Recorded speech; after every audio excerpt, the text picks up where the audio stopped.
Le sujet en valait la chandelle. Aussi les organisateurs ont-ils vu les choses en grand en programmant un panel de haute qualité avec des invités triés sur le volet, de quoi susciter l'intérêt légitime de la population cible.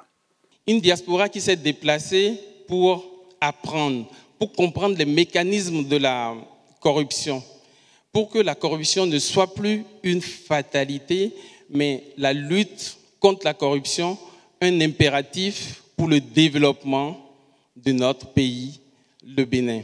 Et bien sûr, les invités avaient de la matière, à commencer par cet ancien diplomate, spécialiste de l'éthique dans le monde des affaires et promoteur d'une certification relative à la lutte contre la corruption.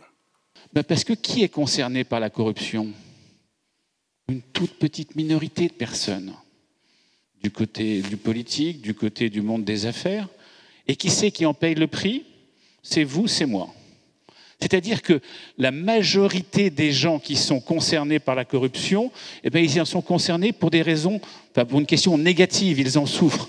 Vous savez que la Banque mondiale dit que la corruption se traduit vraisemblablement en Afrique par un renchérissement du niveau de la vie de l'ordre de 30%. 30%, quand on voit les salaires de nos pays africains, c'est considérable, c'est considérable. Les représentants du gouvernement et de l'Assemblée nationale ont tour à tour décrit le facteur de sous-développement que constitue la corruption avant d'indiquer les actions en cours pour sortir de ce péril.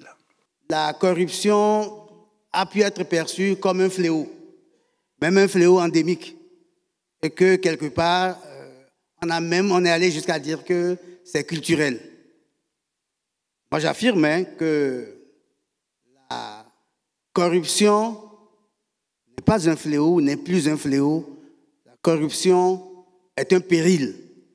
La corruption est un péril qui expose les États fragiles, vulnérables comme les nôtres, au chaos.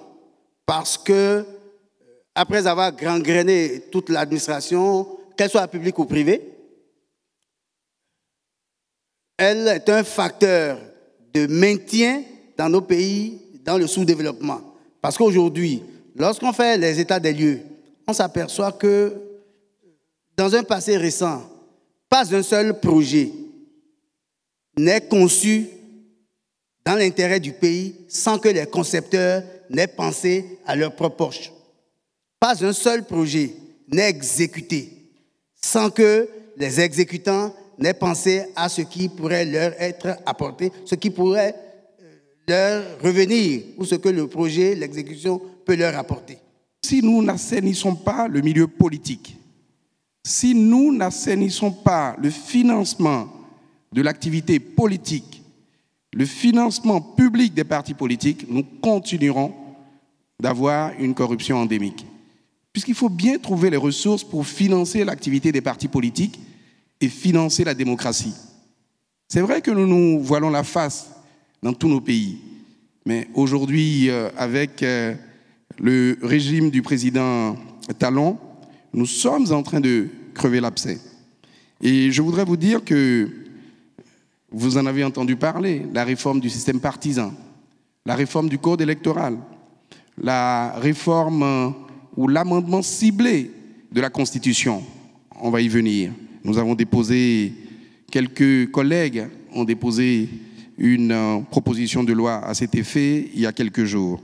2 membres du cabinet du chef de l'État étaient aussi présents pour souligner à la fois la méthode et l'esprit des réformes en cours. En ce qui concerne les finances publiques de façon globale, je peux vous dire, il suffit de voir les derniers rapports du Fonds monétaire international.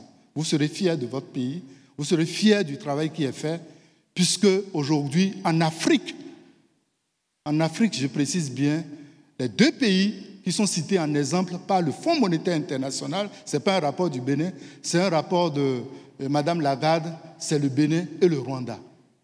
Et ces 2 pays ont été proposés pour bénéficier de l'initiative de financement des ODD. Ce serait proclamé en septembre prochain à New York, où Le programme d'action du gouvernement, surtout dans sa dimension sociale, ferait l'objet de mobilisation massive de ressources pour pouvoir adresser les questions d'eau potable, de santé, d'éducation, etc. Vous conviendrez bien que la facilité pour tout dirigeant, comme pour tout humain, c'est de tout faire pour éviter les critiques. C'est le propre de l'homme. Ah, on me critique, je laisse tomber ceci. Vous voulez un, je vous donne deux. On en a connu, hein. Je vous donne deux, et puis vous chantez ma gloire. Et la vie continue. Mais celui qui fait ça, ce n'est pas à lui qu'il fait du mal, c'est à la grande masse. Lui n'a plus rien à justifier après. Celui qui a été président de la République, dans un pays, c'est la fonction la plus éminente. Que vous le veuillez ou non, son nom est entré à l'histoire. Il est passé à la postérité, quel que soit le bilan qu'il laisse. Alors, a-t-on intérêt à être sadomasochiste en disant « tapez sur moi tous les jours, je vais être malheureux, je vais être impopulaire, mais je veux votre bien ». C'est la problématique à laquelle nous faisons face. C'est dur, parfois oui, c'est dur pour tout le monde. Mais le président nous a dit, moi aussi j'ai envie d'être aimé. Mais si ce n'est que pour ça, pour que mes compatriotes m'applaudissent chaque fois que je sors, je n'ai pas ma place ici. Parce qu'ils m'ont porté là, justement, pour que j'améliore leurs conditions, pour que j'améliore leur vécu. Et donc, vaille que vaille, nous allons continuer à prendre les mesures, à opérer les réformes, à engager les actions qui feront que, dans 5 ans, dans 10 ans, dans 20 ans, dans 50 ans, quand on parlera de ces années-là, comme ici vous parlez des années de Gaulle, comme ailleurs on parle d'autres personnes, qu'on puisse dire, oui, les années talons, ou l'ère talon, ou l'épopée béninoise. Je vous remercie.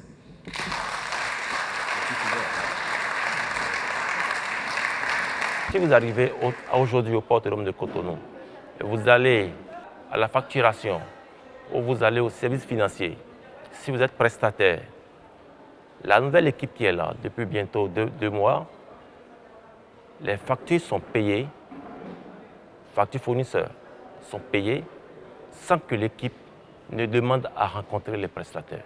C'est une première. Et pour nous, c'est une grande victoire. Et je pense que c'est cela, la lutte contre la corruption, et nous irons de l'avant dedans. La coordination Nouveau Départ Diaspora Bénin, CNDDB, entend multiplier les initiatives de ce type pour faire connaître les actions du régime et servir de lien entre la diaspora et les gouvernants.